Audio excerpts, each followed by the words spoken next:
ફતેપુરા તાલુકાના રાજસ્થાન સરહદ પર આવેલા ઝેર ગામે વિકસિત ભારત સંકલ્પ યાત્રાનો કાર્યક્રમ ધારાસભ્ય રમેશભાઈ કટારાના અધ્યક્ષ સ્થાને યોજાયો હતો, જેમાં સરકારની વિવિધ યોજનાઓની વિસ્તૃત માહિતી આપવામાં આવી હતી. લાભાર્થીઓને સહાયનું વિતરણ કરાયું હતું તેમજ વડાપ્રધાન શ્રી નરેન્દ્રભાઈ મોદીનો લાઈવ કાર્યક્રમ નિહાળ્યો હતો. ભારત સરકાર તથા રાજ્ય સરકારની વિવિધ યોજનાઓનો રાજ્યના છેવાડાના માનવી સુધી પાત્રતા ધરાવતા તથા નબળા વર્ગના લાભાર્થીઓને લાભ મળી રહે તે માટે રાજ્ય સરકાર દ્વારા વિવિધ પૂરતા પ્રયાસો કરવામાં આવે છે. આ બાબતને ધ્યાનમાં રાખી ભારત સરકાર દ્વારા જનમાનસ સુધી પ્રજા કલ્યાણકારી યોજનાનો વ્યાપ તમામ નાગરિકો સુધી પહોંચાડવા અને જાગૃતિ ફેલાવવા વિકસિત ભારત સંકલ્પ યાત્રાનું આયોજન કરવામાં આવ્યું છે.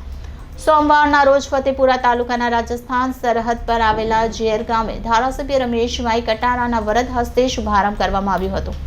આ કાર્યક્રમ પ્રસંગે સ્વાગત પ્રવચન મામલતદાર દ્વારા કરવામાં આવ્યું હતું અને વિવિધ જનહિતલક્ષી યોજનાઓનો લાભ લેવા માટે પહેલા અલગ અલગ કચેરીએ અલગ અલગ દસ્તાવેજ સાથે જવું પડતું હતું. હવે ત્યાં જવાને બદલે આપણા સુધી પહોંચાડવાનો સંકલ્પ એટલે વિકસિત ભારત સંકલ્પ યાત્રા દરેક લાભાર્થીને તેના લાભ સુધી પહોંચાડવા આયોજન થયું છે.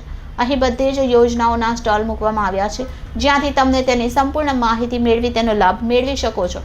વિકસિત ભારત સંકલ્પ યાત્રાના આપ સૌ સહભાગી થાવ તેવી અપીલ કરી હતી.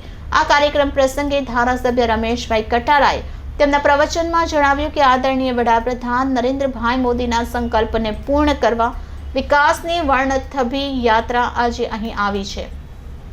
આદરણીય વડાપ્રધાન નરેન્દ્રભાઈ મોદી ગુજરાતના મુખ્યમંત્રી હતા ત્યારથી જ દેશના દરેક નાગરિકની જીવનશૈલી સુખમય થાય તે માટે કટિબદ્ધ છે.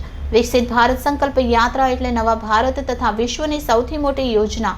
વિવિધ યોજનાના લાભાર્થી સાથે વાર્તાલાપ કરી યોજના દ્વારા તેમને શું લાભ મળ્યો તેની ચર્ચા કરી અને આ યોજનાનો લાભ વધુમાં વધુ લાભાર્થી મેળવે તેવો અનુરોધ કર્યો.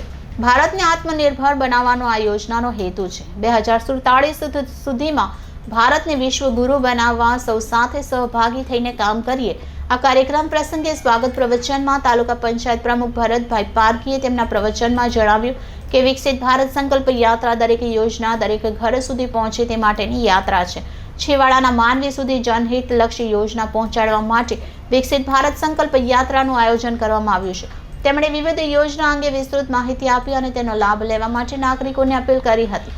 આ કાર્યક્રમમાં તાલુકા મંડળ પ્રમુખ રામાભાઈ પારગી, આગેવાન ચુનીલાલ ચરપોત, ડોક્ટર અશ્વિનભાઈ પારગી, જિલ્લા યુવા મોરચાના પ્રમુખ મોહિતભાઈ ડામોર, ચીનાભાઈ પારકી, ચતુરકાકા પાંડોર, તાલુકા સભ્યો, સરપંચ સહિત મોટી સંખ્યામાં ગ્રામજનો ઉપસ્થિત રહ્યા હતા. Reporter Kishor Dabkar, City Gold News, Dahod.